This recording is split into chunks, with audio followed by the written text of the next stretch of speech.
Bullies pick on new black boy, regret it instantly when he fights back. It only took 12 seconds for everything to change. Tyler Grant didn't see it coming, not the punch, not the pivot, and definitely not the part where his best friend Logan hit the ground so hard that the echo made even Ty stop mid-step. 1 second they were cornering the new kid behind the gym, puffed up and ready to make a point. The next, the new kid had moved like something out of a movie. Fast, quiet, efficient. Tyler tried to step in. Big mistake. A single twist, an elbow to the ribs, and he was on the pavement, gasping for air while the new kid stood there. Not smug, not even proud. Just calm. Breathing steady. That was the scariest part. No rage, no shouting. Just silence. 12 seconds. And that was the beginning of the end for the version of the story Tyler had been telling since Monday. 4 days earlier, Jordan Miles had walked through the front doors of Riverdale High and no one had cared. No special announcements, no curious stares, just another new face in the hallway. He wore a navy hoodie that had lost its shape in the wash, jeans slightly faded at the knees, and sneakers that had definitely seen better days. He kept his head low and moved like someone who'd learned the cost of attention, the kind of kid who checked for exits the second he stepped into a room. And yet, for all that effort to go unnoticed, he was already the topic of hushed hallway conversations by third period. He was quiet, too quiet, didn't laugh when other kids did, ate alone. That made him a target. Jordan had transferred mid-semester from South Chicago after his mom passed away, and his guardian, Uncle Malik, moved them to Indiana to get a fresh start. Riverdale was the kind of town with clean lawns, a decent football team, and kids who'd never had to ride public transit in their lives. Jordan might as well have walked in with a spotlight over his head. The first real incident happened on Wednesday. Lunchroom. Spaghetti day. Jordan sat at a table in the far corner of the cafeteria, tray in front of him, minding his business. "Yo," a voice called out. Loud, arrogant, confident. Tyler Grant stood about 10 feet away, his varsity jacket unzipped just enough to show the tight-fitted school tee underneath. He was the kind of boy whose laugh always seemed rehearsed, like he knew everyone was watching. "You bring that from home, or did they run out of real food before you got here?"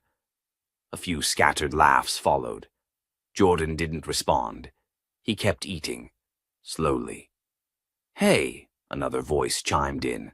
Logan, shorter and scrappier, with a crew cut and a look that said he followed orders more than made them. "You deaf or just rude?" Jordan looked up for only a moment, met Logan's eyes, then picked up his milk and stood. No words, no scene, just gone. That unsettled them more than if he'd snapped. "Yo," Tyler muttered under his breath. "What is up with that kid?" By Friday, Jordan had already been called 3 different nicknames: Silent J, Ghost, and, behind his back, the Probation Kid. None of them were true, but no one cared. During gym, Coach Reynolds paired Jordan with Tyler for basketball drills. "Let's see what the new guys got," Tyler smirked, bouncing the ball a little too hard at Jordan's chest. Jordan caught it clean. "Just passing, right?" "Sure, just passing." When Jordan passed it back, the ball hit Tyler's chest with a quiet thump, dead on and harder than expected. "All right," Tyler muttered, rubbing the spot. "Cool." He smiled like it was a joke, but he didn't mean it. By the time Monday rolled around, gum had shown up in Jordan's locker. Someone had written FREELUNCHBOY in dry erase marker across his desk, and in history class a crumpled paper ball smacked him in the back of the neck. No one owned up to it. Still, Jordan said nothing. At home, Uncle Malik could see it on his face. The way he held his shoulders too tight, the way his jaw clicked as he chewed. "Rough week," Jordan nodded. Malik didn't ask more. He slid the living room table aside and pointed at the old training mats. "Let it out." Jordan trained without saying a word. Hooks, slips, elbows, footwork, controlled, sharp, focused. When they paused, Malik handed him a towel. "You know you're not here to prove anything, right?" "I know. But if someone corners you, you do what you have to. Just remember, don't let the fight choose you." Jordan nodded again. By Thursday, the tension at school was thick enough to taste. Rumors started flying. Jordan had a record. Jordan had been expelled from his last school. Someone even claimed he once broke a teacher's jaw. None of it was true, but the story that Tyler was weaving painted Jordan as dangerous, and dangerous meant different things when your skin was darker than most. That's why Friday mattered. Jordan stayed behind after sixth period to help the janitor, Mr. Torres, move a few desks. He didn't want to deal with the hallway stairs. He didn't want the crowd. That's exactly why Tyler planned it for then. When Jordan stepped out behind the gym, backpack slung low, he saw them waiting. Tyler, Logan, and Ty Harmon, the third wheel with too much to prove and not enough brains to keep quiet. They stood like they were just hanging out, like they weren't waiting to ambush someone. Jordan paused 10 feet away. His eyes scanned their hands, their feet, the space between them. "You think you're too good to answer when I talk to you?" Tyler called out. Jordan didn't reply. "You think this is Chicago or something? You're in Riverdale now, boy." The word hit like a slap. Jordan exhaled. "You got something to say," he said. "Say it. Otherwise, let me pass." Logan shoved forward first. Bad move. In less than 2 seconds, Jordan stepped inside Logan's reach, turned, and used the boy's own momentum to send him to the ground. A thud. A yelp. Logan was down. Ty didn't finish the curse he was starting. He froze, but Tyler didn't. He charged. Jordan ducked the swing, pivoted, and caught Tyler clean in the ribs with a short elbow strike that sounded like a dull crack. Now they were both on the ground. And Jordan just stood there, calm, quiet. Mr. Evers, the assistant principal, turned the corner at that exact moment. "What the hell is going on here?" Jordan didn't speak. Tyler groaned. Logan held his side. Jordan just looked at the adults like they were already too late. Because they were. By Monday morning, Riverdale High wasn't buzzing. It was boiling. The fight behind the gym had spread faster than any wildfire, but the version that echoed through the halls didn't match what actually happened. Somehow, Jordan had become the villain. Not the kid who got cornered, not the one who held back. Just the quiet new kid who suddenly snapped. "He's got anger issues," someone whispered in the hallway. "I heard he used to be in juvie." "I saw the video," another kid said near the lockers. "Dude moved like a trained killer. It was scary." The problem was, no one was talking about what led up to it, only what happened after. Jordan walked through the front doors with the same calm he always carried, but he could feel it. The way eyes followed him longer now, the way conversations stopped when he got close. Even the teachers looked at him differently, like they'd been warned but didn't know how to act. In homeroom, Mr. Banks cleared his throat as Jordan took his seat. "Jordan," he said cautiously, "could you step outside a moment?" Jordan's chest tightened slightly, but he nodded. In the hallway, the school counselor, Mrs. Dupree, was waiting with a clipboard and that too gentle smile adults use when they think you're about to break. "Just want to check in," she said. "Make sure you're okay." Jordan didn't answer right away. He looked down the hallway at the other students peeking through the window of the classroom door. "Yeah," he said eventually. "I'm okay." "Good. Good," she said too quickly. "We just want to be sure you feel safe here. Sometimes transferring mid-year can be difficult." Jordan looked her dead in the eye. "I didn't start that fight. Her smile wavered. "We know it's complicated." "It's not," he said simply, then added, "if anyone actually asks." That silenced her. She blinked, then made a note on her clipboard and told him he could go back to class. But it wasn't over. By lunch, the whispers had morphed into something bigger. There was now a post on the school's private student forum, grainy footage of the fight, shot from behind a dumpster. It only showed the takedown, not the provocation. Not Logan's shove, not Tyler's charge. Just 3 boys and 1 black kid standing while the others hit the ground. The caption read, "Guess who thinks he's Bruce Lee now?"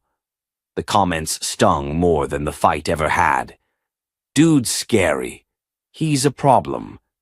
Should have stayed wherever he came from." Jordan saw it all during study hall. He didn't comment, didn't repost. He just closed the laptop slowly and stared at the screen like it might explain why people believed lies faster than the truth. After school, he didn't wait for the bus. He walked. The cold bit at his fingers, but the air felt cleaner than the school hallways. He cut through an alley near the corner store and sat on a low brick wall behind it, hood up, fists in his jacket pockets. He didn't cry, didn't scream. He just sat. "Rough day?" a voice asked behind him. He turned. It was Uncle Malik, standing beside his beat-up truck, arms crossed, eyes soft. "You followed me." "Call it a hunch," Malik said. "You didn't take the bus. You didn't go to the gym. And you didn't text. So, yeah, I followed." Jordan looked down. "They think I'm dangerous." "Are you?" "No. You look dangerous when you fight." "I was trying not to fight," Jordan muttered. Malik nodded slowly, walking over and sitting beside him. "But sometimes people only remember the storm, not the sky before it." Jordan stayed quiet. "They say you're angry." "You angry?" He thought about it. "Not really. More tired." Malik reached into his coat pocket and pulled out a folded piece of paper. "I found this tucked into our mailbox this morning. No name, just this." Jordan took it, unfolded it. It was a printout of the fight screenshot from the student forum, but with a different caption written across it in pen. "Ask what really happened." Jordan stared at it. Someone had seen the truth. Someone cared enough to push back. "You're not alone," Malik said, "even if it feels like it right now." Back at school the next day, something unexpected happened. In the hallway near the library, Jordan passed Delaney Foster. Quiet girl, big glasses, always sketching something in the margins of her notebooks. She barely ever looked up, let alone spoke. But today, she did. "I was there," she said, her voice low but clear. Jordan stopped walking. "I saw what happened, all of it, from behind the dumpster. I saw Logan push you first. I saw Tyler swing. I just didn't say anything." Jordan blinked. "Why are you telling me now?" "Because everyone's lying, and you didn't deserve this." He didn't know what to say. She shrugged, looking away. "I told the assistant principal. They're going to call you back in."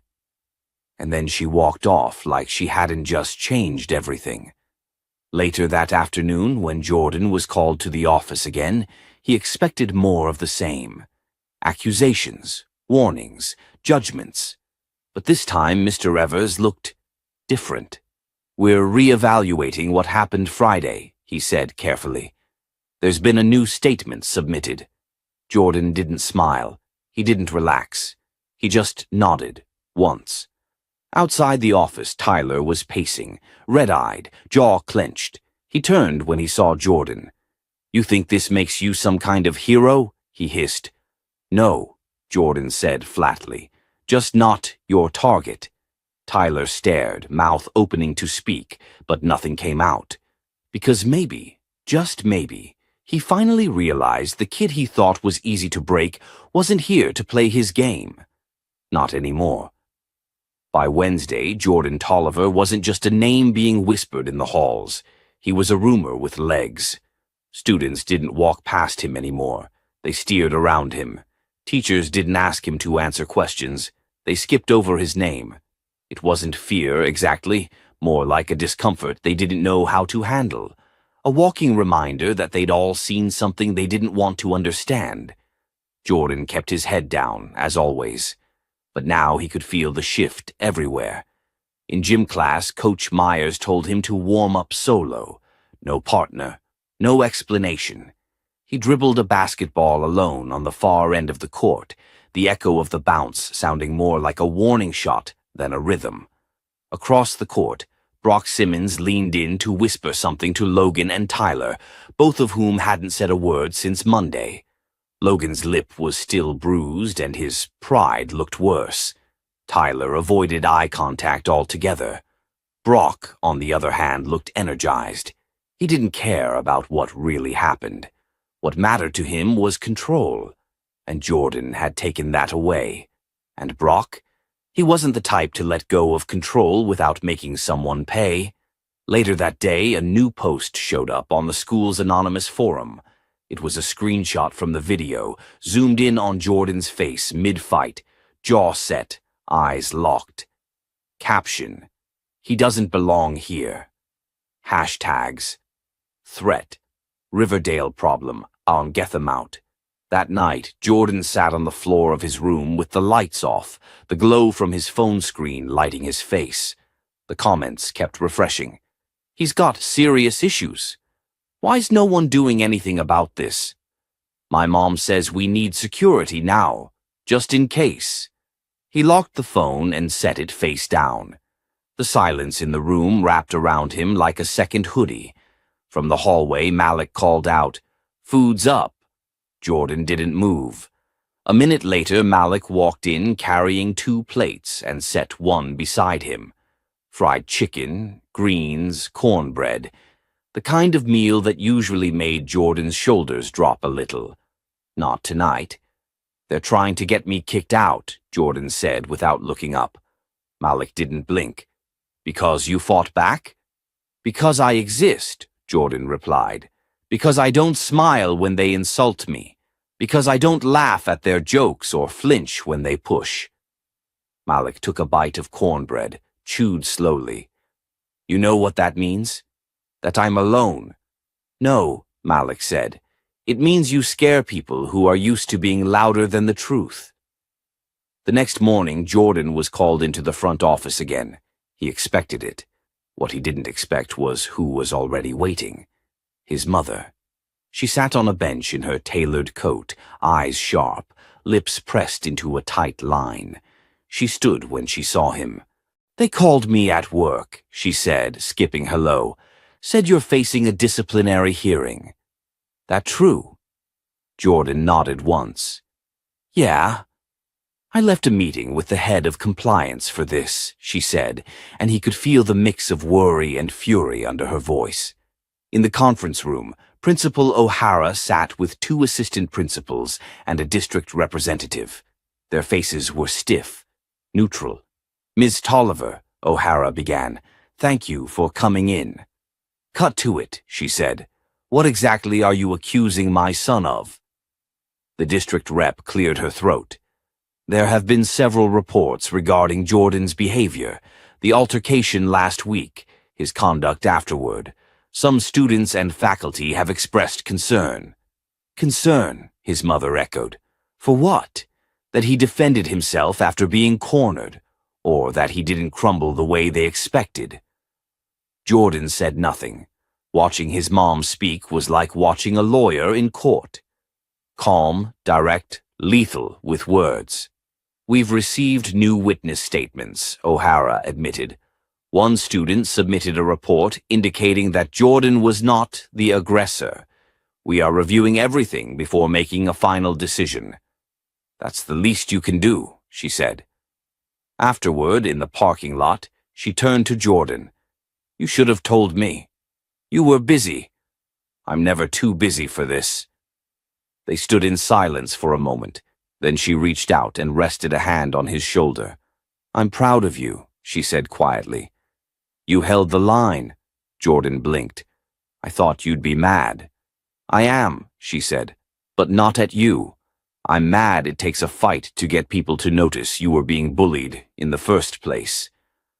The next day, Delaney approached Jordan in the hallway again. This time, she held a copy of her written statement. I sent this to the board this morning, she said. I figured they might lose it otherwise. He took it, eyes scanning her careful handwriting. Why are you helping me? He asked. She shrugged. Because someone should have helped me once and no one did. Jordan nodded. He didn't say thank you. She didn't expect him to. That Friday, another post showed up online. A new video. Same fight. But this time it started earlier. Just enough to show Logan pushing Jordan first. Caption: the truth they tried to hide.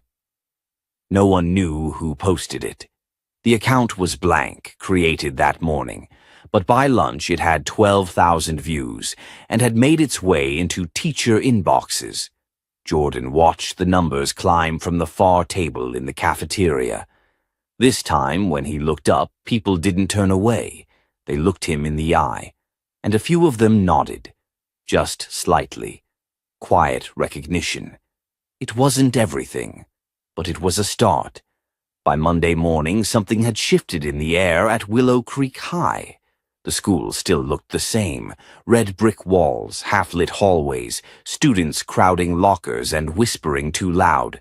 But Jordan Tolliver noticed it the second he stepped through the front doors. The silence had changed. It wasn't the silence of dismissal anymore. It was the silence that came just before the ground starts to move.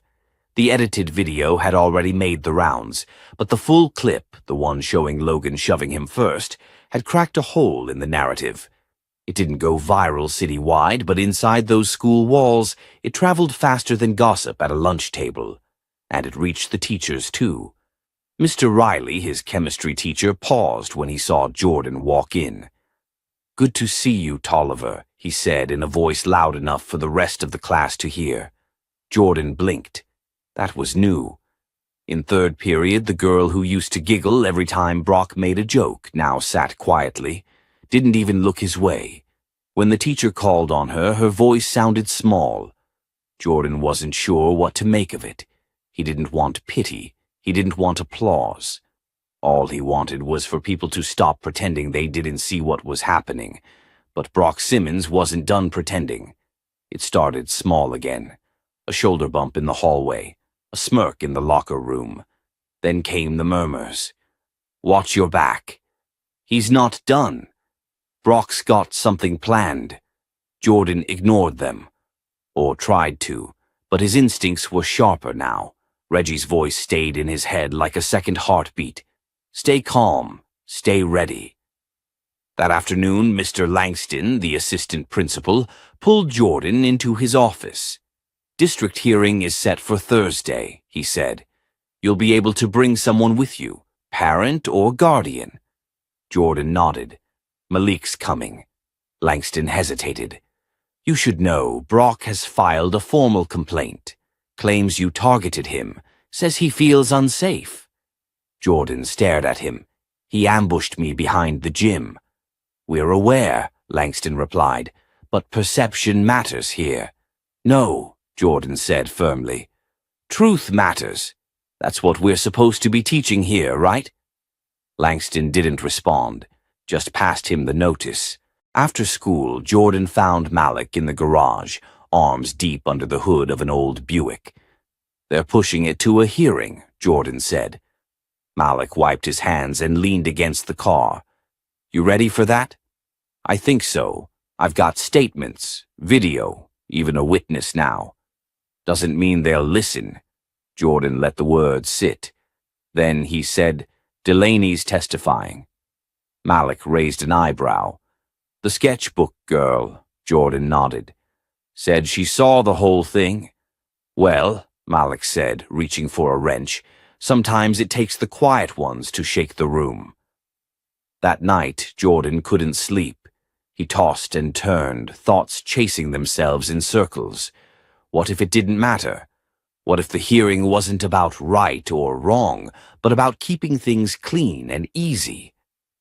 The next morning, Ms. Alvarez, the guidance counselor, stopped him in the hallway. "Can I talk to you for a second?" she asked gently. He followed her into her office. A soft lamp glowed in the corner. There were plants on the windowsill and a bowl of peppermint candy on her desk. "I just wanted to check in," she said. "How are you doing?" "Really?" Jordan shrugged. "I'm not sure how to answer that." "You don't have to be okay right now," she said. "I just want to make sure you're not carrying this alone." Jordan studied her face. She meant it, but he didn't know how to unpack what he felt, so he said what he could. "I didn't come here to start trouble. I just wanted to finish school." "And you still can," she said. "But you've got to hold on through the noise." He stood to leave. Just before stepping out, he asked, "Do you think I belong here?" She didn't flinch. "I think this school would be lucky to have more kids like you." On Thursday, Jordan showed up at the district office in a navy button-down and black slacks. Malik wore a gray blazer over his best jeans. The waiting room smelled like fresh paper and coffee that had been sitting too long. Inside the hearing room, the panel sat across from them.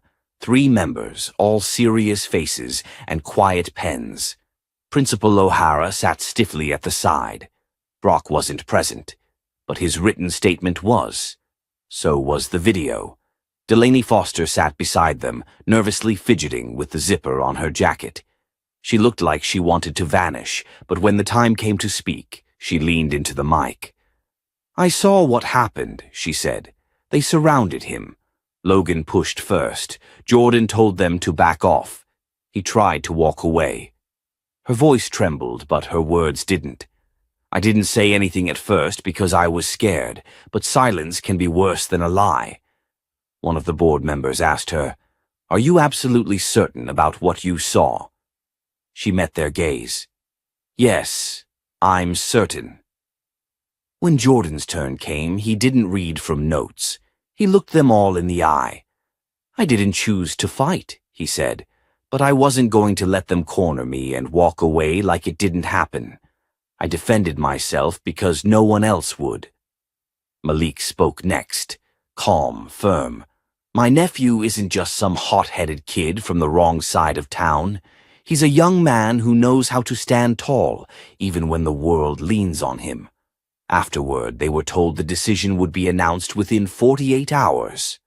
Walking out into the parking lot, Jordan exhaled a breath he didn't realize he'd been holding. "You think it'll be enough?" he asked Malik. Malik looked up at the sky.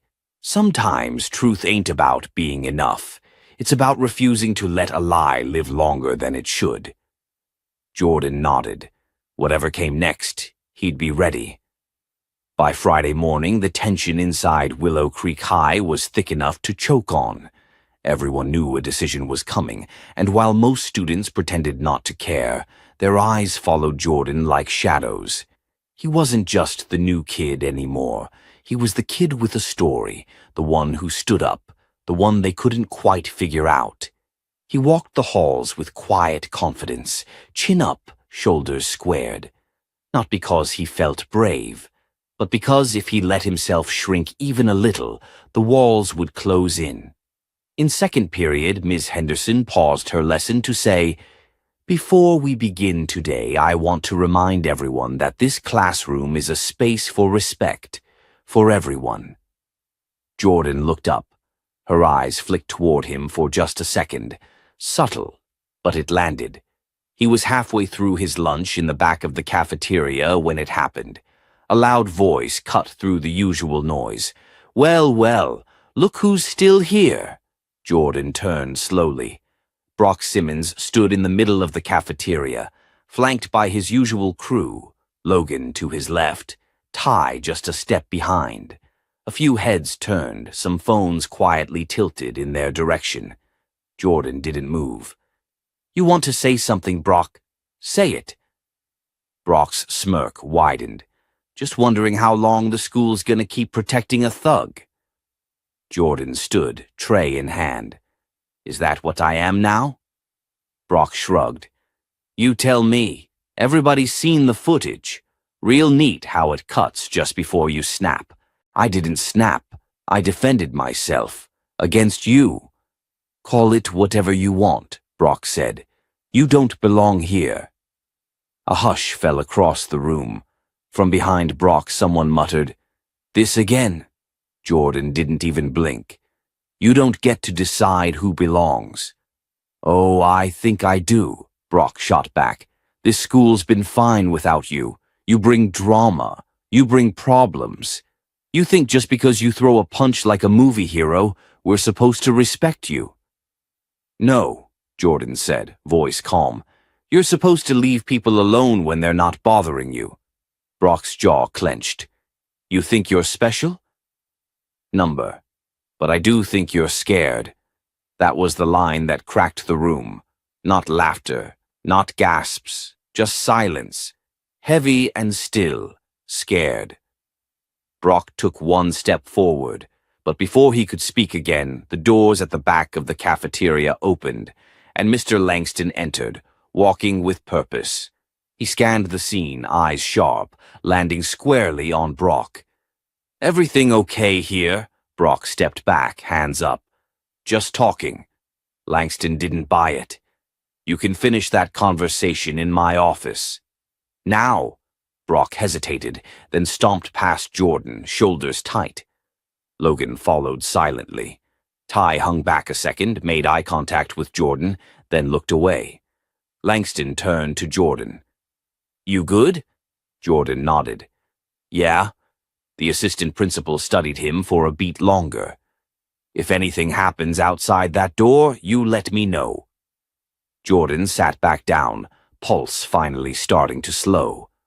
The lunchroom buzzed again, but the energy had changed.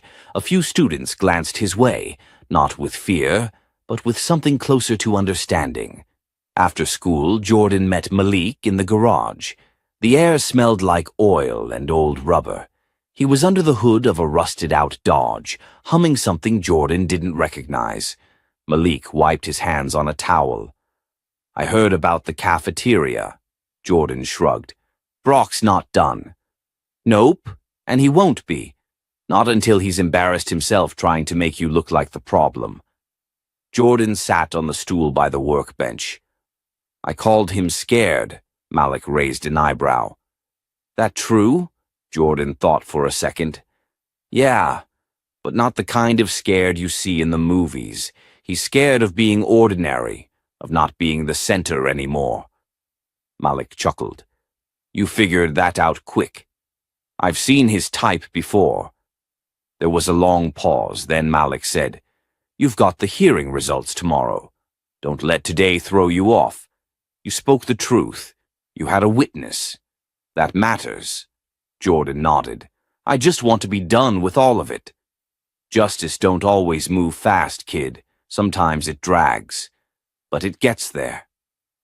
The next morning, Jordan woke up before sunrise. He couldn't eat. Couldn't sit still. He paced his room, stared at his phone, reread the notes Malik had helped him prepare, statements, timestamps, everything. At 10:14 a.m., the email arrived. Subject, Administrative Hearing Decision. He opened it with hands that didn't feel like his own. After thorough review of all submitted evidence and witness testimony, the board has concluded that Jordan Tolliver acted in self-defense. No disciplinary action will be taken. Case closed. Jordan exhaled so hard he had to sit down. Malik peeked into his room, already holding 2 mugs of coffee. Well, he asked. Jordan turned the screen toward him. Malik read it, nodded, and handed him the coffee. Told you. Later that afternoon, Jordan walked to the park just beyond the edge of the neighborhood. He sat on the swings like he used to when he was younger, letting the cold wind cut across his face, not smiling, not crying, just breathing. He wasn't naive. He knew Brock would keep poking, knew the whispers wouldn't stop overnight. But he'd taken the hit. He'd stayed standing, and they hadn't broken him. When he got home, there was a message from Ms. Alvarez. Just wanted to say congratulations. I hope this feels like a step forward. If you ever want to talk, my door's open. Jordan stared at the message for a long moment. Then he typed back, "Thanks. Not done fighting. But I'm not fighting alone anymore." Jordan had thought that once the hearing was over and the decision came down in his favor, things would finally settle. But the truth? Things didn't settle. They simmered. The school didn't explode in cheers or celebration. No apology banners, no public acknowledgement. Just an awkward silence that filled the hallways like fog. By Monday morning, Jordan noticed the shift. It wasn't the stares that got to him anymore. It was the lack of eye contact. The way people moved around him like he was a walking headline. A few students nodded at him in the halls, subtle signs of support. But for the most part, the building stayed cold. Brock was quieter now, but not gone. That much was clear. In history class, the teacher passed out essays and praised a few students aloud for their work. When he got to Jordan, he placed the paper face down on his desk without a word. Jordan flipped it. B+. Not bad, but he could read between lines. No feedback, no comment, no acknowledgement. Later, during lunch, Jordan sat alone again. But today, something changed. He was halfway through his sandwich when someone slid into the seat across from him. It was Delaney Foster, the girl who testified at the hearing. The one who didn't owe him anything but showed up anyway. She dropped her tray, opened her thermos, and started unpacking like it was the most natural thing in the world. Jordan stared for a second. "You sure you want to sit here?"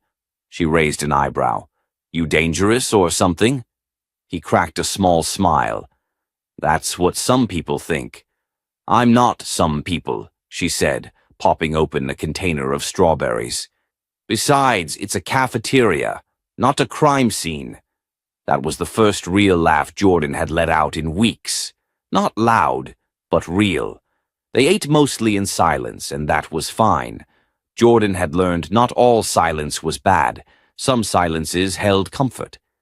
"Can I ask you something?" he said eventually. She looked up. "Sure. Why did you speak up?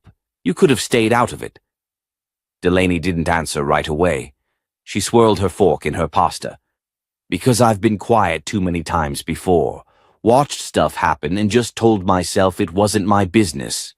But when I saw what they were doing to you, how you handled it, I knew if I didn't say something this time, I'd be part of it." Jordan nodded slowly. "That meant more than you probably know." "I figured," she said softly.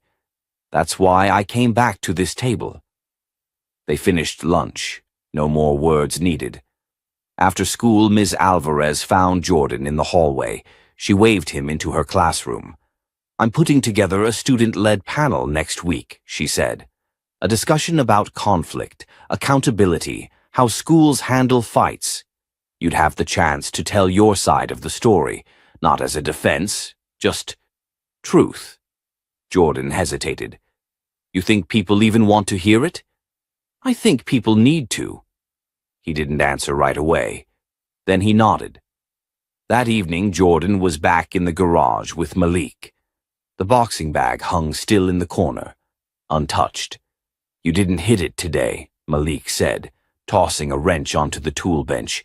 "I didn't feel like swinging. That's a good thing, you know." Jordan leaned against the counter. "Delaney sat with me at lunch." Malik raised an eyebrow. "That the girl who testified?" "Yeah," he nodded. "People show you who they are when it matters." "I just keep thinking, if she hadn't said anything, none of this would have mattered. My word wasn't enough." "That's not about you," Malik said. "That's about the system. You're not the problem. But you're part of the proof now." Jordan exhaled. "It's just crazy. I did the right thing. Didn't throw the first punch, told the truth. And still, I'm the one they watch." "That's how it goes sometimes," Malik said. "But listen, there's a difference between being watched and being seen. The first feels like pressure. The second, power." Jordan let that sit. On Wednesday morning, the principal made an announcement over the intercom. Next Thursday, we will hold an open student forum about peer behavior and school climate. All students are welcome to attend. That was it. No mention of names, no real context. But the message rang clear. By lunch, the buzz had already started. Some students speculated that Jordan would be one of the speakers. Others rolled their eyes. A few claimed the school was just doing damage control. Delaney found Jordan by the lockers. "You gonna speak?" "Yeah." "You nervous?" He nodded. "Yeah, but I'm still gonna do it." She smiled. "Good." As she turned to leave, Brock rounded the corner, walking fast, his eyes locked on Jordan. But this time he didn't sneer, didn't throw a cheap insult. He just muttered, "This isn't over." Jordan didn't flinch. "Number, but you're not the one who decides when it is." For the first time since that fight behind the gym, Brock blinked and walked away without another word. That night, Jordan sat on his bed, phone in hand, scrolling through the notes he'd been writing for the forum. He read them over and over, deleting half of what he typed, rewriting others. Eventually, he looked out the window, into the darkness, and whispered to himself, "They came at me loud. I responded calm. And maybe that's what really scared them. Because power isn't always about volume. Sometimes it's the silence that holds, and the strength to break it. The day of the student forum started with a slow-burning tension that buzzed beneath the surface at Lincoln High. You could feel it in the way people whispered by the lockers, in the way the teachers stood just a little taller, trying to maintain some control before the room filled up. The auditorium had never seen this many students packed in since the last homecoming pep rally. But this was no celebration. This was something else. Jordan stood backstage, fidgeting with the sleeves of his gray hoodie. His palms were damp. His heart beat like a drum roll under his ribs. Malik had dropped him off that morning, clapped him on the shoulder, and said, "Use your voice like your fists, clean, sharp, and unshakable." He kept hearing that in his head. Use your voice. The other student speakers went first. A junior named Priya spoke about cliques and exclusion. A sophomore named Mateo talked about witnessing verbal bullying in the locker room and doing nothing. They were honest, a little nervous, but brave. Then Principal Harris stepped up to the mic. "Our final speaker today is Jordan Brooks. Some of you think you know his story. Now you'll hear it from him." There was a pause, a shuffle in the crowd.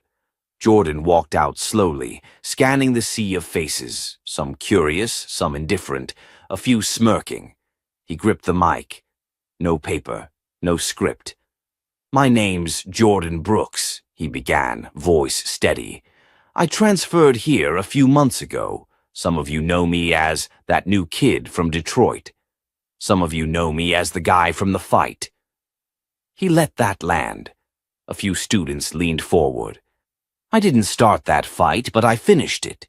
And since then, people have looked at me like I'm a problem, like I'm just waiting to explode." He took a breath, eyes locking on the front row where Delaney sat, her hands clasped in her lap. "But here's what you don't know. I didn't throw the first punch because I've been taught not to. I didn't swing until I had no other choice. That's called restraint. That's called control." Someone in the back muttered something. Jordan didn't flinch. "See, what scares people isn't the noise. It's the silence. It's someone who doesn't play the game, who doesn't react the way they expect. That's what made me a target." He paused, let the weight of those words settle. "I didn't come here to be a fighter. I came to graduate. I came to earn something. Respect, maybe. Or just peace." He looked down for a second, then back up. "But I also know that silence can't protect you forever. So I'm saying this now, not for sympathy, not to play the victim, but because I refuse to carry someone else's version of my story." The room was quiet. So quiet you could hear a cough from the balcony. "I'm not perfect. I've made mistakes. I've been angry. But I've also held back more than anyone here knows, and if that makes people uncomfortable, then maybe we need to ask why." He stepped back. The mic clicked off. Silence. Then came the claps. Not wild, not forced, but real. A few students stood, then more, even a couple of teachers. When he walked off stage, Delaney was the first one waiting. "You killed that," she whispered. He exhaled. "Felt like jumping out of a plane," she smiled.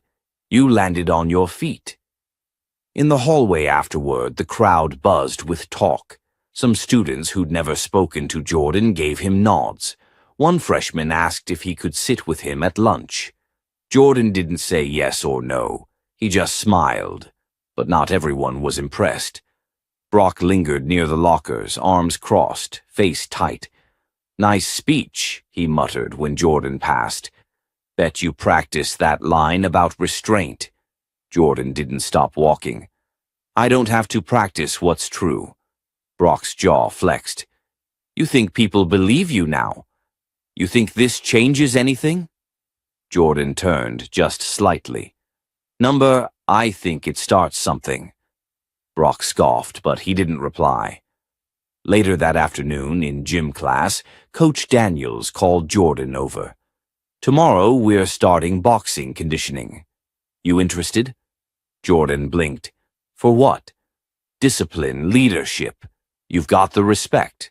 Time to show them what you can do with it." He didn't answer right away. Then he nodded. "Yeah, I'm in." At home that night, Malik handed Jordan a folded sheet of paper. "What's this?" "Your uncle sent it. Said it was your dad's. He wrote it when he was about your age." Jordan opened it. Scrawled in blue ink were 4 lines. "Strength isn't in the swing. It's in the silence you master, not the hit that lands. But the moment you choose not to throw it." Jordan read it twice, then tucked it into the front pocket of his hoodie. Because sometimes fighting back wasn't about fists. Sometimes it was about standing tall when everyone expected you to fall. And in that, he'd already won. The final week of the semester brought a strange kind of peace to Lincoln High. Not silence exactly, but a quiet recalibration. It wasn't that people had changed overnight. They hadn't. Some still gave Jordan side glances in the halls, unsure what box to put him in. Some avoided him altogether, like proximity might invite confrontation. But others, teachers, students, even staff, had begun to see him differently. Not as a threat, not as a headline, but as a person.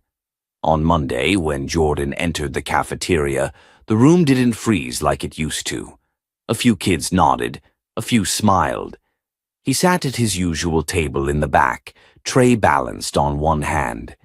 He'd just taken a bite of his sandwich when a voice asked, "Mind if I sit here?" He looked up. It was Elijah, a sophomore who used to hang around with Ty and Logan. Jordan raised an eyebrow. "You sure about that?" Elijah shrugged. "People say what they want. I saw what happened behind the gym." "You didn't go looking for trouble?" Jordan paused, then motioned toward the seat across from him. "Suit yourself."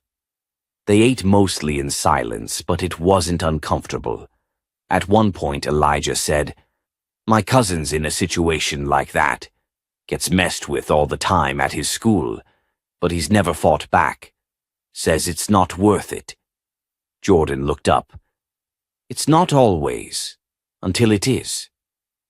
That same day, Mr. Connors, the vice principal, stopped him after English class. "We've been reviewing conduct for the end of semester commendations," he said. "Your name came up." Jordan blinked. "For what? Fighting?" Connors gave a tired smile.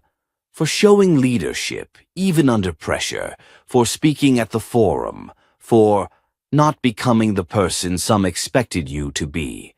Jordan didn't know how to respond to that. He just nodded and kept walking.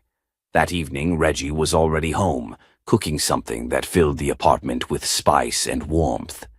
Jordan dropped his bag and said, "They want to give me a commendation." Reggie glanced over. You surprised?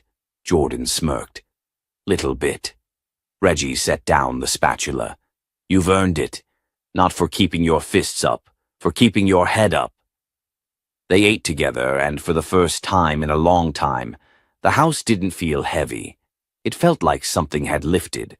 But peace has its tests. On Wednesday, a new post made rounds on social media. It was a split screen. One side showed Jordan's speech at the forum, the other showed a blurry screenshot of the fight. The caption read, "Which one is real?" It didn't go viral, but it circulated enough. Jordan didn't post anything in response. He didn't need to, because the next day something else happened. Logan found him outside the school gym, alone. I didn't post that, Logan said, his voice low. I know, Jordan replied. There was a pause. You broke my fall more than you needed to, Logan said. Jordan looked at him surprised. What? You caught my arm on the way down. I noticed later. You didn't have to do that. Jordan stayed quiet for a moment, then said, Didn't want to hurt you, just stop you. Logan scratched the back of his neck. I told the principal that. Figured it was time. Then he walked off, not waiting for a reply. Friday came fast. The commendation assembly took place in the same auditorium where the forum had been held. Jordan didn't want to speak again. He just wanted to sit in the back and fade into the walls. But when his name was called, the applause wasn't awkward. It wasn't unsure. It was real. He stepped onto the stage, nodded toward the crowd, and accepted the certificate. No speech, no drama, just presence. Afterward, in the hallway, Delaney caught up to him. I'm working on a new piece, she said, for the school paper. About what? About narratives, she replied. How easy it is for people to shape a story around fear. Jordan tilted his head. You quoting someone? Nope, just learning. They walked together for a bit before she peeled off toward her art class. Outside, the air was crisp. Winter had started to melt into spring. And Jordan, standing on the steps of the school, the sound of distant laughter and backpacks zipping behind him, felt something new. Not victory, not vindication, just clarity. This was his school now. He didn't need to fight to prove that anymore, but if he ever had to again, he wouldn't hesitate. Because sometimes strength isn't in the silence. It's in what you choose to do when the world expects you to break. As he walked down the front steps, a younger student jogged up. Hey, the kid said, out of breath. You got a minute? Jordan stopped. What's up? My brother. He's going through it. Different school, but same kind of stuff. You think you could talk to him? Jordan looked the kid in the eye. Yeah, I can do that. He slung his backpack over one shoulder and kept walking, the kid trailing beside him like a shadow in training. Because every story has a ripple, and maybe this one, just maybe, was the beginning of something bigger. If this story moved you, even a little, don't forget to subscribe. We've got more stories like this. Stories that remind us that standing tall isn't about size. It's about spirit.